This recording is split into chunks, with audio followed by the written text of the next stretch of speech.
Hello and welcome to Kim's Yoga. I thought we'd do some hip exercises.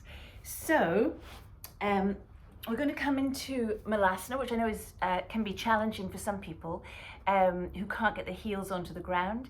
So this is one occasion, well, I'm sure it's not the only occasion, when you might find that blocks or cushions under your heels would be useful. In fact, I would advise it. So if you can't get your heels onto the ground, just put something underneath so that you can be supported here. Because what we're going to do is put our hands forwards and I keep on moving back here, hands forwards, and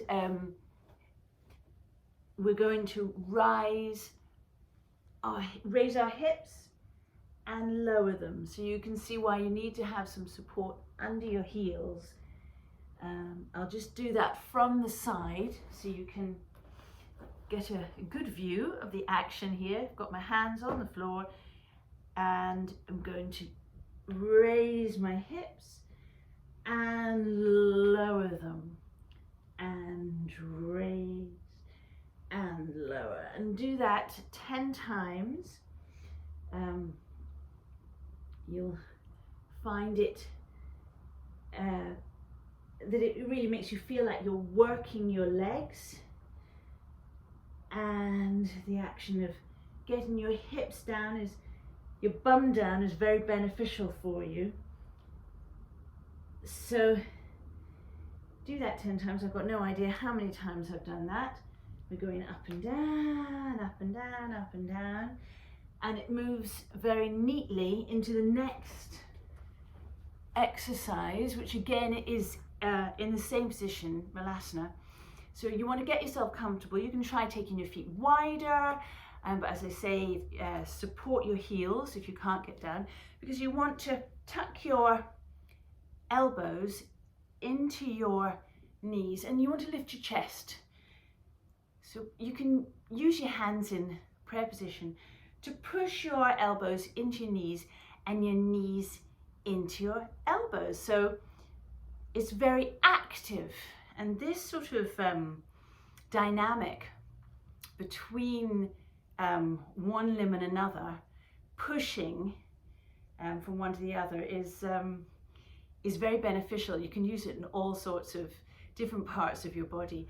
I don't know if you ever did this, but we used to have to wear a dress for school, and one thing we thought was really funny was holding on to the skirt really tight as tight can be, which is what you should be doing here, really pushing knees into elbow, elbow into knees very actively.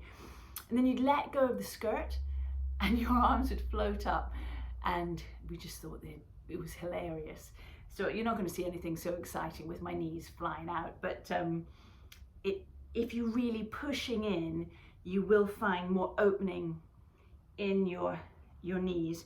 And you can also actively push in, let the knees fall in, push out, and get that done, and relax.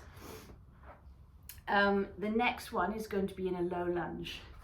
So putting your foot in between your hands and stretching the back leg out very actively onto the toes. So the aim is not to sink down, it's an active pushing into the toe, and knee over ankle. Then you might want to put your fingers down as opposed to your hands. That'll just depend on your body, because what you want to do is open up that knee, and you want to get your knee under your shoulder. So again, I'll come here forwards just to give you a front view. So you're rocking that knee out onto the outer edge of your foot, and you're pushing into the back leg as well. So very active here, and you're doing that 10 times, of course, because 10 seems to be a magic number today. And when you've done it 10 times, keep that knee out. So again, actively push into the back toes, lifting the thigh, lifting the pelvic floor, into the stomach, nice and strong as you push, without using your hand or anything, just push that knee out. And you should feel that all the way down here and your bum. And hold that for, should we say 10? Or we could go for 20 seconds. Do what you can. The more you do, as long as you're building strength and not creating pain, the stronger you'll get. And we'll change over so that we don't end up looking or walking lopsided.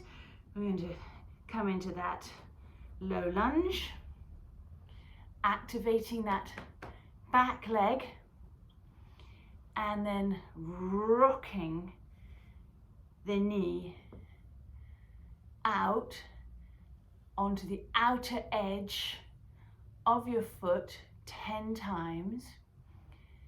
Keep that back leg nice and active. You're not letting your hips sink. You're working this moving hip here. We're working into the hips, and I have no idea how many times I've done this, but say that's 10. Push into that back leg. You might be getting tired. Use that back leg.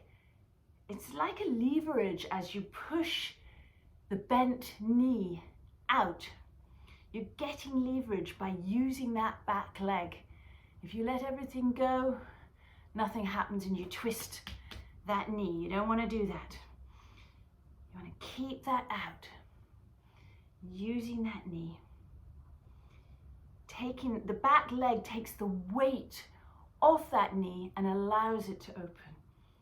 And you hold that for 10 or 20 seconds. You lower the back knee. And what good work you've done. So I hope you enjoy those hip openers. Do them as often as you can and you'll gain strength.